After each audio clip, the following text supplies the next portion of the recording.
మాజీ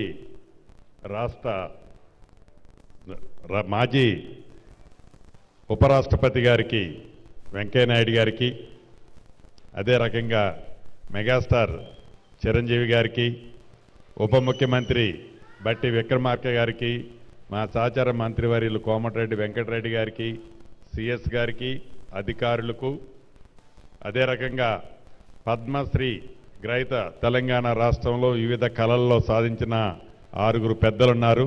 వారందరికీ, వేదిక మీద ఉన్న అధికారులు, వేదిక మీద ఉన్న ప్రేక్షకులందరికీ మనస్ఫూర్తిగా హృదయపూర్వక నమస్కారం. మొన్న కేంద్ర ప్రభుత్వం ఏదైతే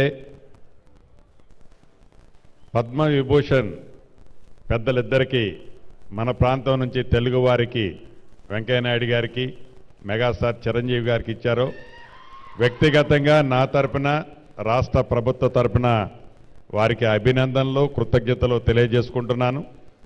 వెంకయ్యనాయుడు గారి గురించి ఒక విషయం చెప్పాల్సిన అవసరం ఉంది. 16వ పార్లమెంటు సమావేశాల్లో వెంకయ్యనాయుడు గారు ఆనాడు కేంద్ర మంత్రివర్యులుగా ఉన్నారు. నేను సభ్యుడిగా ఎంపీగా ఉన్నాను. ఈ పార్లమెంటు సమావేశాలు జరిగేటప్పుడు జనం అంటే సభ్యులమైన మేము అనేక కారణాల చేత ఆ సమావేశాల్లో, ఆ హాల్లో ఎవరికి తోచింది వారు మాట్లాడుతుంటాం. కానీ వెంకయ్యనాయుడు గారు మైక్ తీసుకున్నారు అంటే వారికి ఉన్న భాష మీద పట్టు, అది ఏ భాష అన్నా కానివ్వండి, తెలుగు కానివ్వండి, హిందీ కానివ్వండి, ఇంగ్లీష్ కానివ్వండి, ఏ భాషలోనైనా ఆ సభని ప్రశాంతతలోకి తీసుకురావాలి అంటే వెంకయ్యనాయుడు గారు మైక్ తీసుకుంటేనే ప్రశాంతతగా వచ్చేది. అంత పెద్ద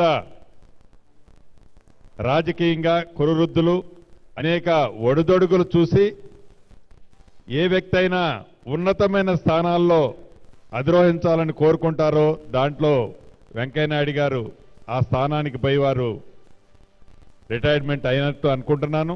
మనస్ఫూర్తిగా భగవంతుడు వారికి నిండా నూరేళ్లు ఉండే విధంగా భగవంతుడు దీవించాలని కోరుకుంటూ, అదే రకంగా చిరంజీవి గారు, నేను చిరంజీవి గారి ఫ్యాన్ని.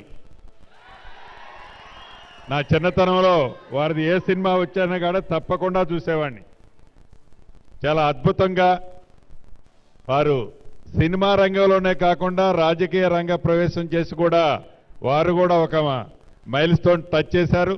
అదే రకంగా సంఘానికి కావాల్సిన మంచి అంటే బ్లడ్ బ్యాంక్ లాంటి అనేక మంచి కార్యక్రమాలు చేపట్టి ప్రజలకి కూడా వారు ఎంతో ఉపయోగపడ్డారు.